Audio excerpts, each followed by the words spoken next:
zikoze neza aya matanyo arabana ni umwanya wo kwerekana impano ufite impano ufite abakozi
nakinaga agakomedi nsoza kwiga ubu nsoje kwiga ndi umunyeshuri uwa hano kwa Clarissa. Ikindi cya kabiri abantu bakeneye kwiga bigisha neza ibintu byose urabona ko ndi umunyeshuri mwiza ushoje na bagenzi banjye.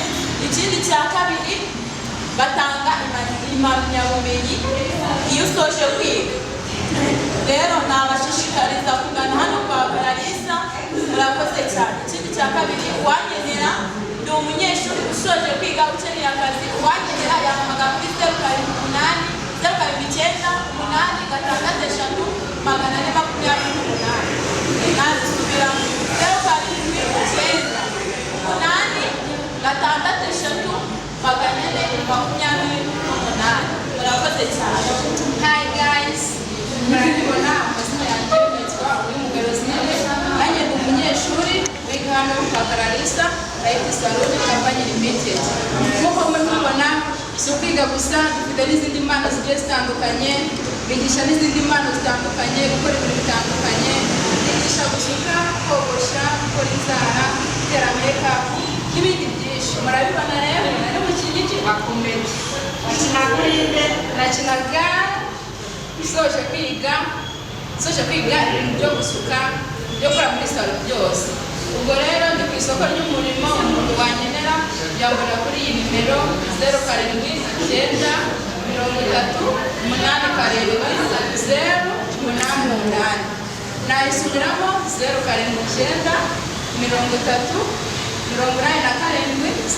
0793870888. Hi guys, mumeze mute? Mumeze neza? Amazina yanjye yitwa Soleil, uko mubona nanjye ndi umunyeshuri ushoje kwiga kwa Clarissa Light Salon Company Limited. Twiga ibintu byose, gukora inzara, kogosha, gutera tentile, gutera makeup, mbese tugukoraho rikaka pe. Ndabikwijeje neza cyane. Nawe uri umunyeshuri ushaka kuza kwiga, yabigushishikarije bigisha neza pe, kandi ku giciro kiri hasi rwose. Unyeneye ushaka kuma akazi, dore murabibona ko ishaka ushaka kuma akazi rwose. Nimero zanjye n'izi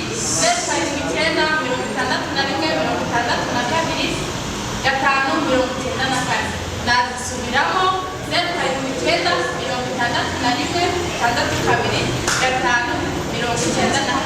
Bye. Ukaba wakinaga kuri filime uri mu ntoki? Nakinaga ndi umutubuzi, narabuze amafaranga kubera ko abana banjye bashonje, ariko nkaba nahuye n'abanyeshuri bakangira inama yo kujya kwiga. Ubu rwose Hi guys, nanjye nitwa Uwizeyimana Emmanuel Kamanzi. Nanjye ndi umunyeshuri usoje kwiga kwa Clarissa Light Salon.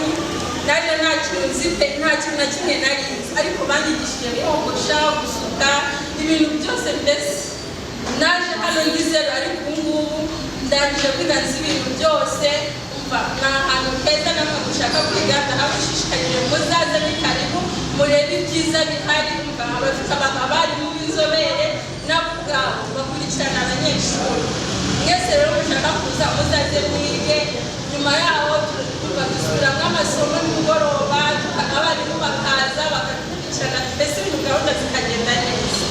Nanjye rero mwankenera ubuvuzi gukora akazi neza, ibyo nize byose murabizi. Nimero yanjye 0788233738. Bye bye. Si n'ibyo gusa, abandi banyeshuri bakeneye nk'amacumbi nayo arayafite, atanga amacumbi.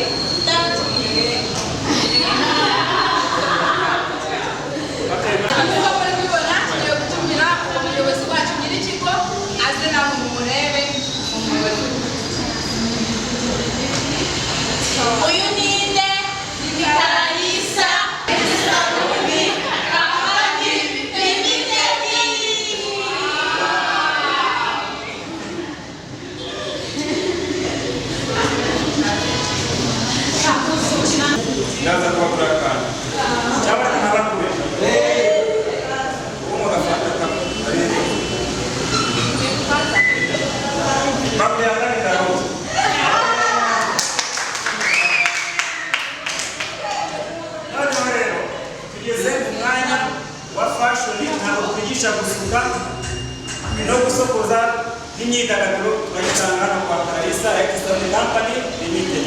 N'imyidagaduro tujya tuyigira abazaza bose bazaza bayasanga, impano zose zirahari. Okay, twatanga umuntu uhagarariye fashion n'umunyeshuri akigira n'akagica atubwira aho batoye.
Zisabye ku giti cyane ariko zisabiye n'abo dukorana muri staff, yaba ari directrice, yaba ari teacher Paul, yaba ari n'abandi bantu bafite umushingano.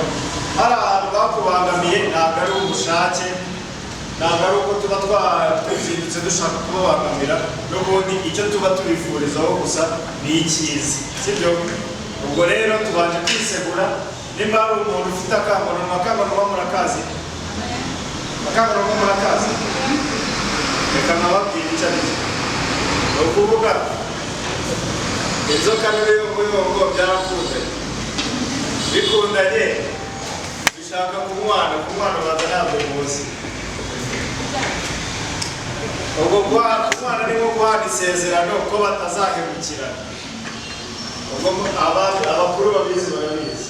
Noneho mbere y'uko bibikora uruyongoyongo rubwira inzoka ngo reka mbanze ndebe mu nda yawe ko nta kanguranwa karimo.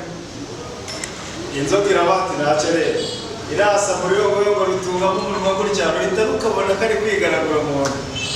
Ubwo akanguranwa ni iki? Si nk'akatima kabi cyangwa akajosi, sibyo na? Iyo tugiye gusenga mu kiliziya padiri arabanza akavuga ati mbere y'uko dutura kino gitambo cy'ukarisitiya dufite umutima usukuye mureke tubanze duce bugufi twihane ibyaha byacu. Niyo mpamvu rero baje kugira ngo ducane bugufi. Nanjye abambangamiye sinzi nimba bahari, ariko nanjye niba hari abambangamiye cyangwa abambangamiye Tica Paul cyangwa niba hari n'abambangamiye abandi bayobozi, turabababariye nta cyaha mufite imbere yacu, natwe tugende twera imbere yacu. Siko bimeze. Kandi uno munsi twatinze ariko ntabwo twatinze ku bushake. Ni ukuri igihe nandikiye ku rubuga ntimwakibonye nazindutse hakiri kare kugira ngo nkore za mbere. Murabizi ko umuntu wazaga afite amafoto yuzuye ntabwo amaraga iminota 3 muri biro. Ariko iyo umuntu yazaga akabanza akajya ruguru gushaka ifoto akagaruka ibizaha byayitwara. Kuba rero dutangiye aka kanya ntabwo ari ubushake, nuko twagira ngo tubanze tubakorere birete. Noneho rero kuri birete reka mpite nzigaruka n'ubundi ndahita nzibaha, ibindi birakorwa n'abahaye birete. Ubushize njya kubabwira ku bintu by'imishinga nababwiye ko icya mbere kitagomba kukubabaza ari amanota y'umushinga, sibyo nata? Icyakubabaza ahubwo ni uko nta mushinga ufite mu mutwe. Uko ari amanota yabonetse murabizi, ibizami twakoze murabizi, sibyo? Niyo mpamvu rero nintanga birete nta muntu n'umwe ngewe naha amanota gutyo. Nintanga birete amanota ubona njye sinanayarebye, cyakoze nabonye uwa mbere cyagiye nicaye yari ari kuzisinya mbonye uwa mbere. Njye ntabwo nyanya ntabwo nayiziho bari kunyicaraho. Kandi umuntu uza kureba kuri birete ugiye kuko nabonye 90 undi akabona 92. Ikibazo ahubwo gikomeye ni uko nta kintu waba uzi gukora, sibyo? Ntubabazwe n'amanota yo kuri birete, ahubwo babazwe n'uko nta kintu waba uzi gukora. Niyo mpamvu rero twashyizeho umwanya ko harimo umuntu ufite isomo atiza kubera impamvu zimuturutseho cyangwa zitamuturutseho azagaruka, sibyo?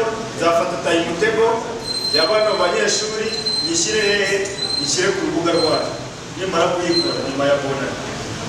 Nindangiza nyishyire ku rubuga rwanyu. Nimba hari ikintu utize kandi wumva ushaka kukiga uzaza bigire gute tukiga. Situbyumvikanyeho?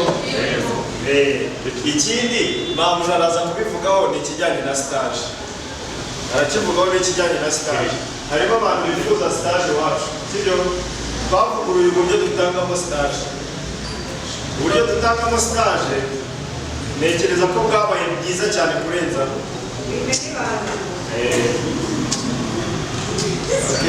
Araza kubibabwira nta kibazo. Ubwo abifuza stage bazaza bayisabe bavuge n'icyo bashaka gukoramo stage ubundi tuyibare. Siko bimeze? Ndumva hari ikindira. Ikindi turi kwishimira, ikindi twishimira gikomeye ni uko muri twebwe hareruye harimo abantu turangije barabonye akazi. Ni ukuri mwiha amashyi abakabonye n'abatarakabona dutanga amashyi.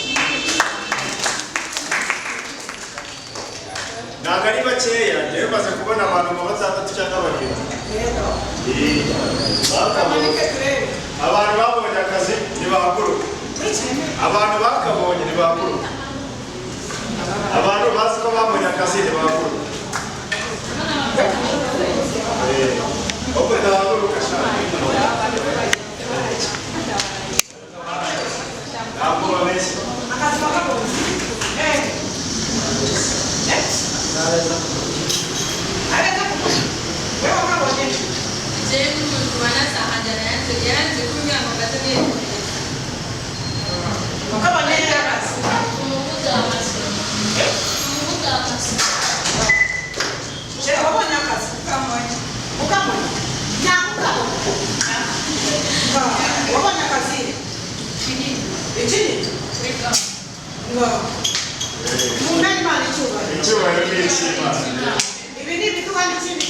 abandi yuko nange muzakabona.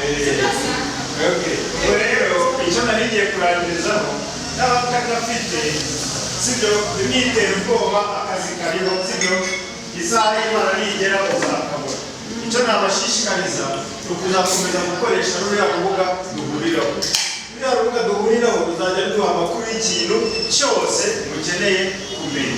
Ntazagire uzagenda ngabure ubundi uzajya kukabura uzagenda ngabure uzakomeye ku rubuga bari no gukora ibindi bijyanye no kurangirana akazi sibyo icyo hari ibintu ntababajije nagombaga kubabaza ariko n'ubundi nta muntu ujya mbibaza. Hari ibintu tujya tubaza nkuru ujya kurangiza umuntu akazi ukeneye babiri muri iri shuri uzahamagara nta muntu ugiye ngamubwire ariko ngo mu mutima wanjye abarebe sibyo baba batubonye ahantu ndangira umuntu akazi.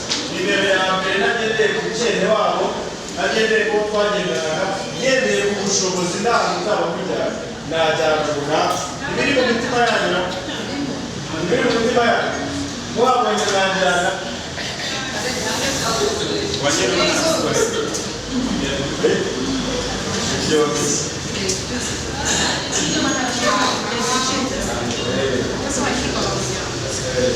Okay, rero ndabashimiye abakabonye tugende turangira abatarakabona ndetse connection hagati yacu igere gute ikomeye. None mu mama shije kwicara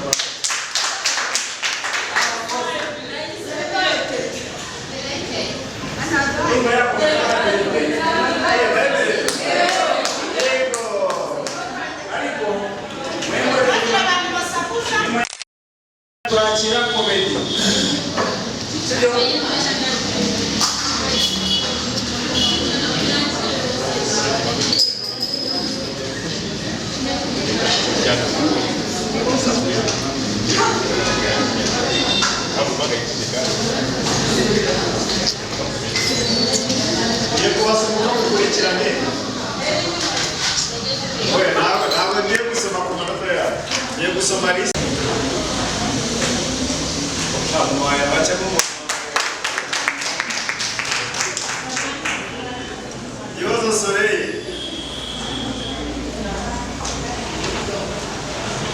Isubizo sabi ntabwo yaje nta numero Angelique Ingabire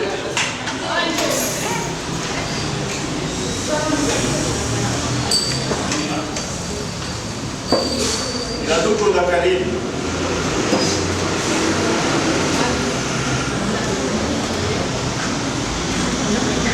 Joseline irasubiza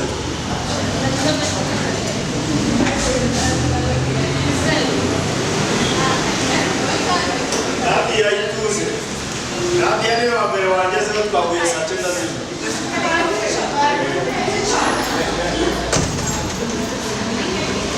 Bari gufotora icyo myiza Jean-Pierre Nakurekera amagubari turarekera amagubari. nakurekera amagubari ahubwo na mbere turi tuziremo zitatu gusa ibyo tugiye gukora.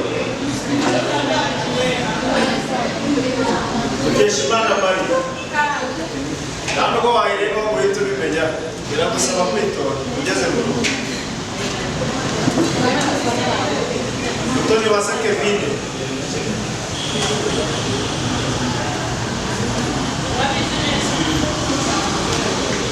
Uwamungu Anastase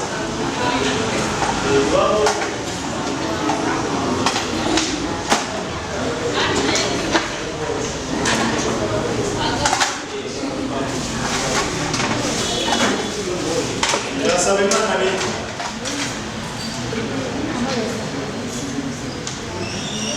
Irashobora Marie Jose Liliane sorry Liliana Boya Teresa Piseng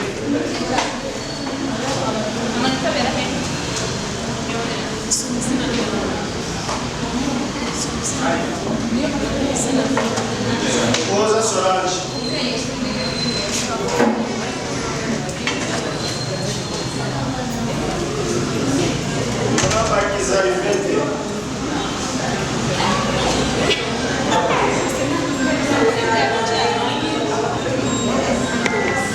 Mutoni Wase Denise Denise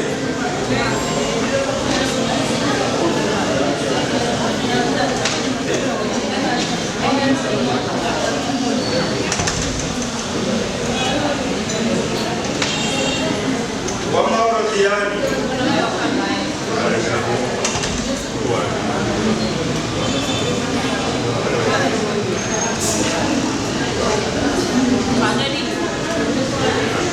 Maria Elinda. Elisa.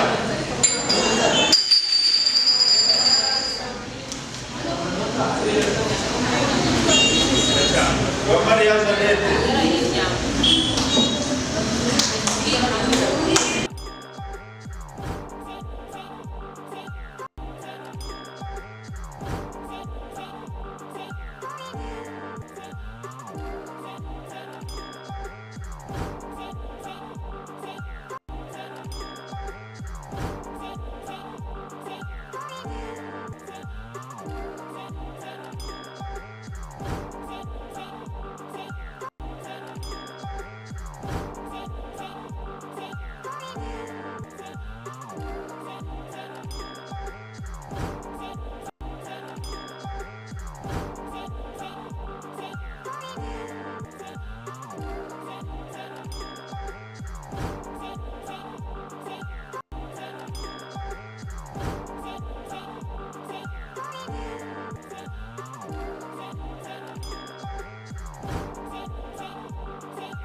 nyuma nababwiraga ngo mwiha amashyi muraba agaciro kuri jewe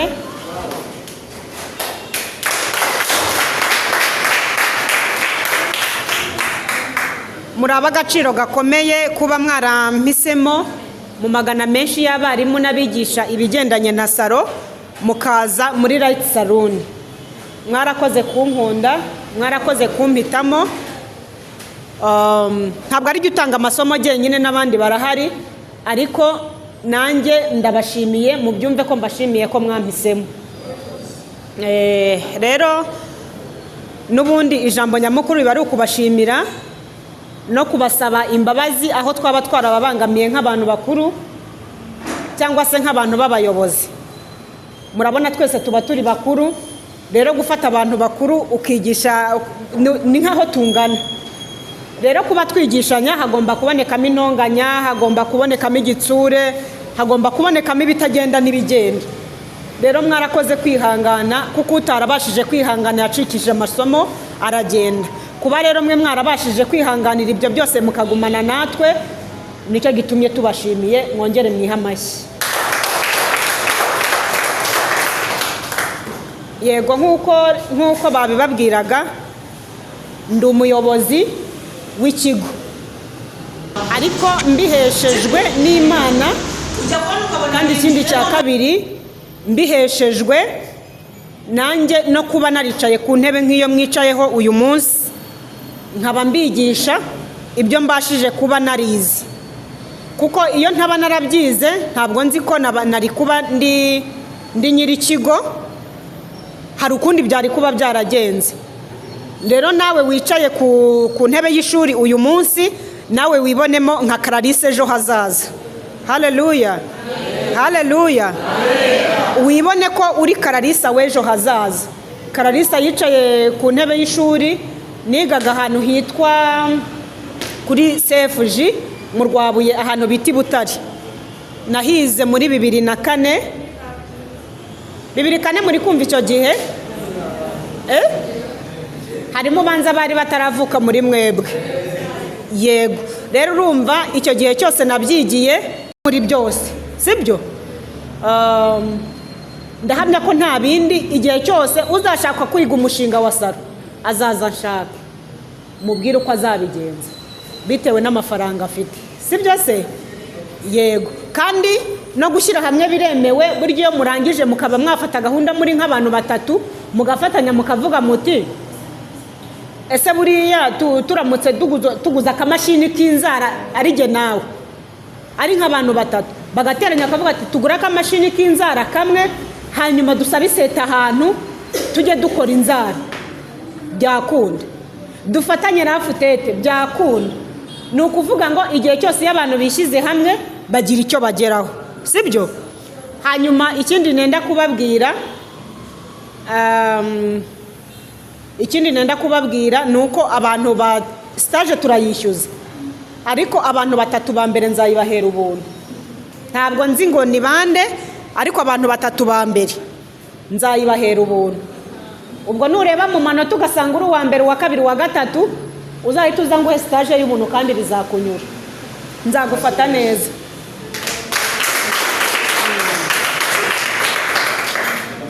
Yego. Nta kindi, gusa irindi tangazo nabaha ni uko iyo umunyeshuri warangije hano atashye akatuzanira undi munyeshuri, tumuha 10,000 bya komisiyo. Umunyeshuri warangije hano akagenda, iyo azanye umunyeshuri tumuha 10,000 bya komisiyo. Ayo mafaranga si menshi? Ni mubikore nk'akazi, si byose? Hanyuma munatubwirira ababyeyi banyu ngo mwarakoze, tuzasubira ku munsi wa graduation. Mube hafi y'amatelefone, certificate zanyu ntago ziraza, zizaza ubu tugiye gutanga liste y'abarangije, ntabwo ziraza. Rero tuzatanga liste, hanyuma bazikore bazitwoherereze. Mugume kuri telefone kuko tuzabahamagara ayo makuru yose tuyababwira, sibyo? Iyo umuntu yatangiye kano kazi ntabwo atangira ahuzagurika telefone simukadi ngo bayibye ngo agahita yicecekera. Uhita ufata telefone ihamye ihoraho yo kugira ngo uvuge uti Mirere na Mirere, iyi niyo nimero yanjye, sibyo? Iyo ugenda uhindagura ugenda utakaza abakiriya, ugatakaza n'abanyeshuri mwagahamagaranye, sibyo? Mugerageze buri muntu wari we wese afate nimero y'undi. Niba turi busabe manager akazafata amanimero yanyu akayashyiraho akohereza ku rubuga, simbizi, ariko buri muntu wari we wese atunga nimero za mugenzi we, sibyo? Kuko bizaba na ngombwa twongere duhure dusangire na burushete, tuzajya tuvuga tuti niteke ya mbere n'iya kabiri tuzahura, sibyo? Twongere duhure tubiganireho, abatarabona akazi bagire gute, abakabonye, mbese byose tubwirana amakuru yo kuri tele aho twagiye kugira ngo turangire na bagenzi bacu, sibyo? Rero icyo nababwira, Imana ibaha umugisha. Ikindi nabaha ni impanuro nabaha. Murangije akazi muri abana b'abakobwa, abahungu bo ntabwo ndi bubavugeho byinshi, ariko abana b'abakobwa nabavugaho, sibyo? Ni ukuvuga ngo abadamu, abakobwa, akenshi buri muntu wari wese akunze kubashuka ababeshyeshya akazi. Rero ni ukuvuga ngo hari aho muzajya umuntu akubwira ati ngwino nkurangira akazi, akujyane mu ntara ati rwose uzahembwa ya naye, ahubwo pakira ibintu uzi, sibyo? Kubera ko abona ubisonzeye, sibyo? Upakira ibintu mujye muvugana akubwira ati rwose bakurange, nugenda usanga bagiye kuguhindura umugore aho kugira ngo baguha akazi. sibyo? Baricara bakabahamagara bakababwira ngo rwose nta kibazo, bakakuranga akavuga ati rwose mbese ibintu byose mukabyuzuza, akakubwira ati aho kuryama harahari, ahubwo wenda uzuzanya amashuka, uzuzanya amashuka yonyine nta kibazo, uze tukurangira akazi, rwose akazi karahari, kwa mabuja niho uzakora, niho uzajya uba, niho uzajya urara. Ukagenda ukamusanga kuri salo akagumya akikorera, igihe cyo gutaha cyagera ati ngwino dutahe, wajya kubona ukabona ugiye hehe ninjoro n'igikapo cyuzuye amashuka, ukabona ugiye hehe mu rugo rw'umuntu, ukabura ukutaha, sibyo?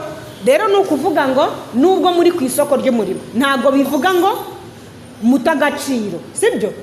Uwiteka atabarira igihe, afite igihe akorera ibintu bye, sibyo? Rero ni ukuvuga ngo ntabwo kuba muri abashomeri ari umuvumo, sibyo? Ni uko igihe cy'Uwiteka kitaragera.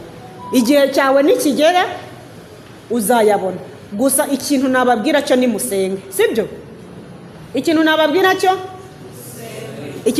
cyo musenge. Imana ifite ukuntu itunga abantu bayo. Ijambo ry'Imana riravuga ngo nta mukiranutsi wicwa n'inzara. Nimusenga mugakiranuka ntago muzigera mwicwa n'inzara, sibyo? Uzasonza nk'uko abandi bose basonza, ariko ntabwo wakwicwa n'inzara, kirazira. Uwiteka atabara abantu be, sibyo? Jya ubabwira gutya, nanjye nari umusutsi nk'abandi, sibyo? Nanjye nicara ku ntebe nk'uko abandi bose bayicaraho, ariko kubera gusenga no guha agaciro amateka y'Imana n'amategeko yayo, igira icyo imvunguriraho. Haleluya! Nagize ngiye kubona mbona ndarose, ndota ngo Kagame ampereza urufunguzo, arambwira ngo sigariraho. Muri make ndahari hariya namusigariyeho. Haleluya! Uwiteka yampaye urufunguzo musigariraho, ubwo igihe azabishaka azambwira ati nagarutse nk'urufunguzo rwanjye, wenda nzahindura akazi, ariko mu gihe akimfitiye icyizere ndacyahari, sibyo? Yego, narabirose inshuro nyinshi, ndotamo imfunguzo, ndota mpaki, ndota mbwira ati nkugira umuyobozi, ndota ibintu byinshi. Imana isubiriza igihe. Iyo yakubonyemo icyizere iragira gute? Irakugabira, sibyo? Byonyine no kwicara nkajya mbareba nkababona muri abanjye, nagera hariya hepfo nkabona bari kunyagara bari gukora bose ari abanjye, shima Imana, nkabona yansigiye umurimo mwiza, sibyo?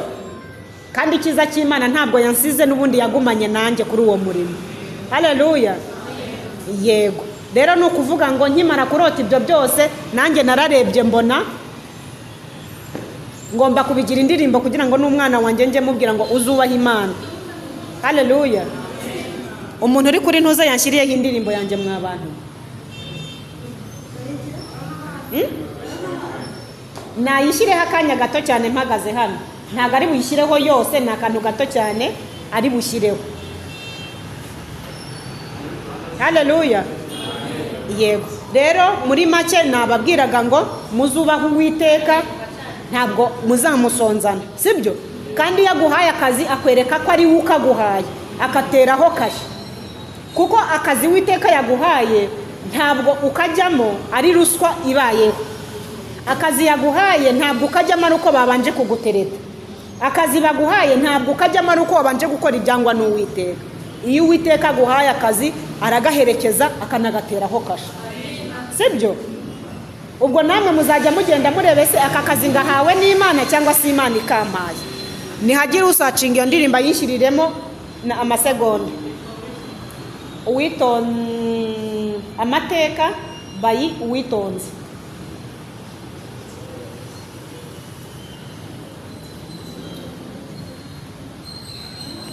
Ntabwo ndi umuhanzi, ariko ibindimo byatumye mba umuhanzi ku ngufu. Hari ifoto ya Kagame. Amateka by Uwitonze.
nk'ikintu nasenge cyangwa ari nk'ikintu Imana igiye kungabira njya kubona nkabona araje mu nzozi nkabona ndamubona ndavuga nurakoze Mana ko hari icyo ugene mu buzima narangiza nkakira.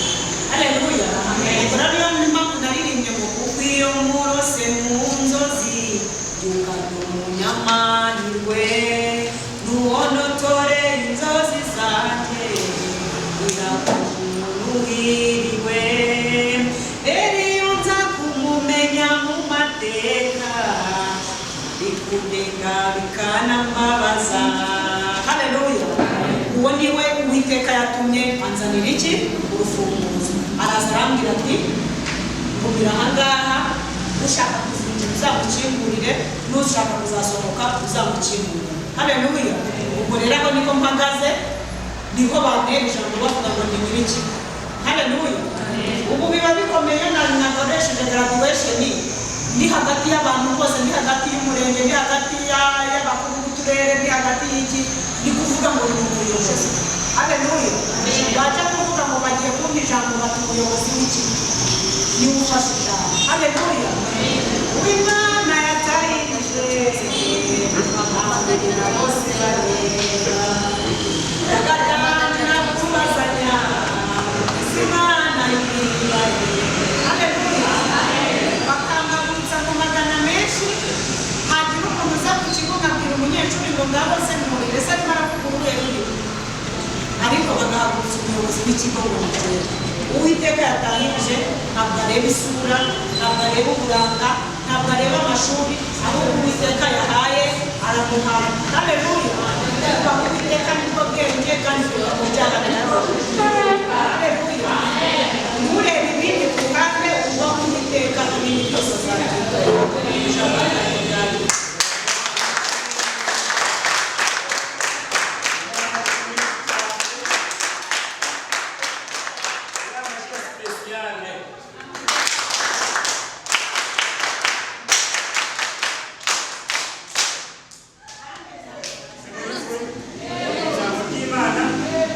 ijambo ry'umuyobozi w'ikigo atubwira ijambo ry'amakarayisa cyangwa se n'amacuzi.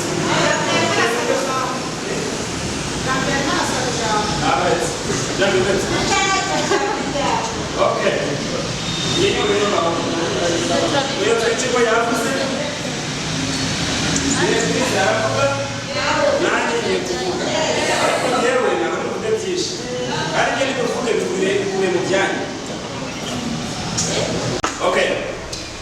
Mwambi abanyeshuri beza, abandi umufatanyabikorwa wa Kalisa, abamufasha kwigisha, kandi namwe ndabashimira ko mwabaye abanyeshuri beza, niyo mpamvu turanga mu gikorwa cyo gusoza kwiga.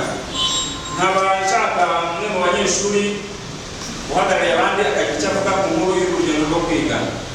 Ubwo wasabye ijambo n'uwo bita Jean Pierre nigere n'atugira icyo atubwira ahagarariye abanyeshuri bose.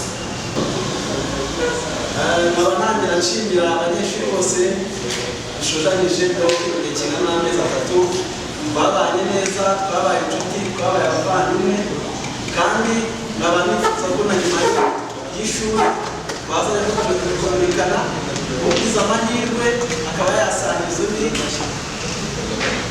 Icyo ngicyo icyo mbereyeho ndabashimiye.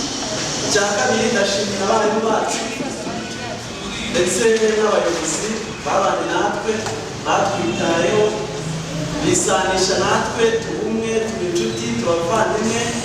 Ibyo kuba turi abanyeshuri tubirengaho, tuba nk'umuryango. Nkaba rero nshimira ubwitange bakoze, by'umwihariko nashimira Kalisa n'ikigo n'umurava afite ndetse n'Imana afite, akomeza ayikoreshe mu guteza imbere urubyiruko rushomye rudafite akazi, kuko ntekereza ko ubumenyi yaduhaye bugiye kugira icyo butumarira, aho bugiye kutuvana hari n'aho bugiye kutugeza. Nkaba mushimira ngo iyo mpano Imana yamuhaye yo gutanga ubumenyi, kandi ubumenyi bwiza bwagira icyo bumarira umuntu. Iyo mpano Imana ikomeze kandi imwongerere imbaraga, imwongerere no kurama, ndetse na nyuma y'aha ngaha n'abazadukurikiraho bazongera bahagarare ku magaze bamushimira. Twumvishe ko hari n'abandi hari n'ababonye akazi tutarasoza no kwiga, nta n'ibyo babikesha Clarisse. Nkaba ngira ngo na nyuma tuzagaruke tumushimire ku byiza twagezeho, yagize amahirwe yo kubaho ndetse abaho afite icyo amariye abandi. Namwe mbifurije kuzabaho mukagira icyo mwimarira, kandi namwe mukazatera ikirenge cye, mukagira n'icyo mumarira abandi. Nizera ko ndabiharanira mu mutima wanjye, kandi namwe mbifurije ayo mahirwe. Nta kindi rero nakavuze byinshi, ariko umwanya ni mutoya, nagatanze rwanda ukuntu navuye i Nyamasheke nazi Kigali, ariko nje kureba Clarisse gukorera mu konseri umuhanda ungana na 12 nabibonaga gutyo, ariko ndashima Imana bwa mbere mu mutima nimubona, numva namwenyuye umutima ndamwenyuye ndiyumanganya, ariko byaranshimishije. Ariko nagutse kugira ngo wenda ibi bya bikabya nyine byo kuri social media, ariko twaribonaniye ndetse nuko umwanya wawe mutoya nuko akagira namukura mu biganza cyangwa namuhura.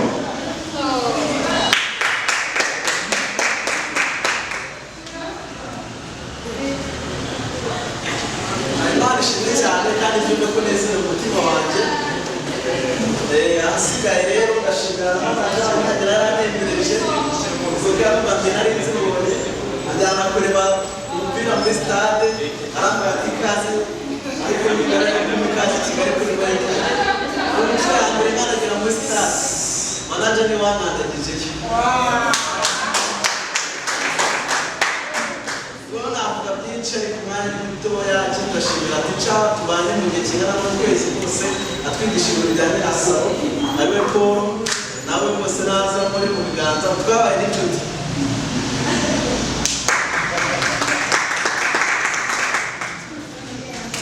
Ikindi ndashimira abanyeshuri bose twabanye muri rusange, twabaye inshuti, twabaye abavandimwe, na nyuma y'aha tuzakomeza tukomunikane, ugize amahirwe arangira undi, dukomeze ubuzima bwo mu ishuri, ntabwo ishuri ubuzima